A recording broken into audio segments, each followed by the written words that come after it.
Okay, hi guys.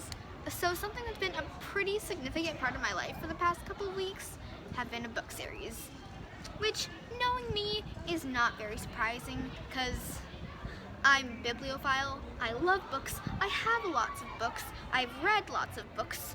Most of the time, I'm probably reading and listening to music. But anyway, so a few weeks, how long ago was it? I can't remember. But anyway, so I started reading this book series, which is amazing. I'm on the second book because I haven't had a lot of time. It's a trilogy.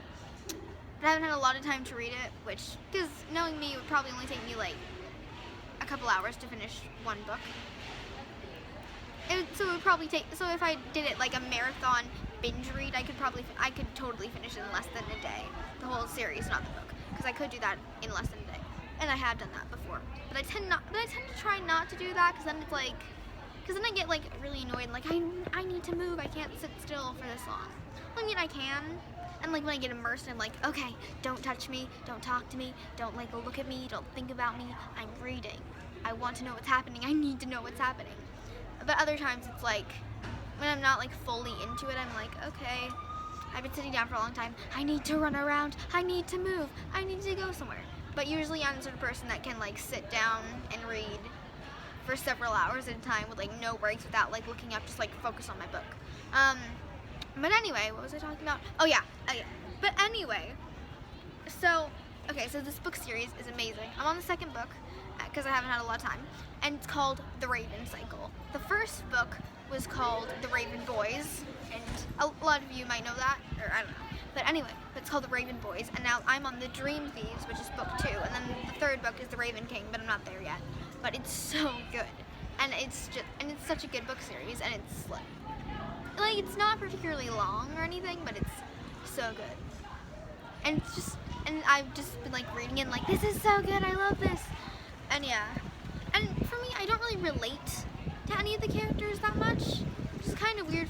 I relate to them on some level, but not real. They don't really have a lot outwardly common with them, but some other things, like values and stuff, I do have in common with them. But anyway, but it's a really good book series, and a lot of people should read it, at least I think so. It's the kind of book, like, that gets you really excited, like, oh, you should totally read this. I know, like, a person that would totally love to read this. But it's really good, and for me, it's weird that I like it so much, and I don't really relate to the characters that much, because, I do relate to them, but our circumstances are pretty different. I just don't have a lot in common with them. On some level I do, with their personalities and stuff, but on other levels we're complete opposites with some characters.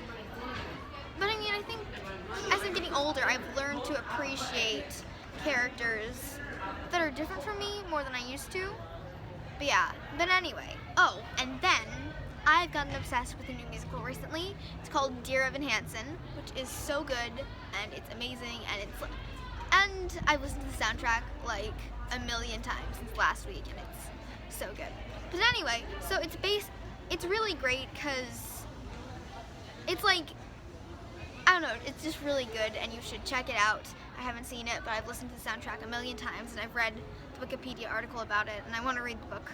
But anyway, but it's so good, and it's about this kid, Evan, who falls out of a tree, breaks his arm, and no one signs his cast, except this one kid, Connor. But then, like a few days, weeks, something like that later, Connor commits suicide, which is really sad stuff. But anyway, his therapist told him to write notes to himself, Dear Evan Hansen, to help his self-confidence and stuff, and because he had really, really bad social anxiety, like way worse than anything I've ever had to deal with.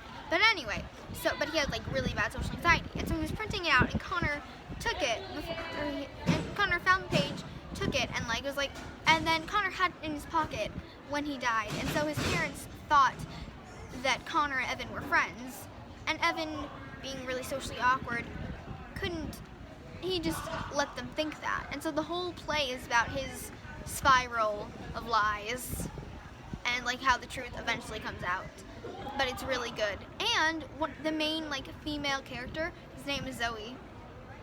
So that's really cool because I've met like in my entire life I've met like 2 Zoes other than myself, and there's like no characters that are named Zoe. There's Zoe in like Firefly and stuff, and yeah, but that's pretty much it. There's like Zoe Saldana, but she's an actress, not a character. I know that there's a Zoe in American Horror Story, but I haven't seen American Horror Story, so that's kind of like, but yeah, but anyway, so those are a book that's really good that people should read, and a musical that's awesome that everyone should watch or at least listen to. But yeah, so bye, see you later.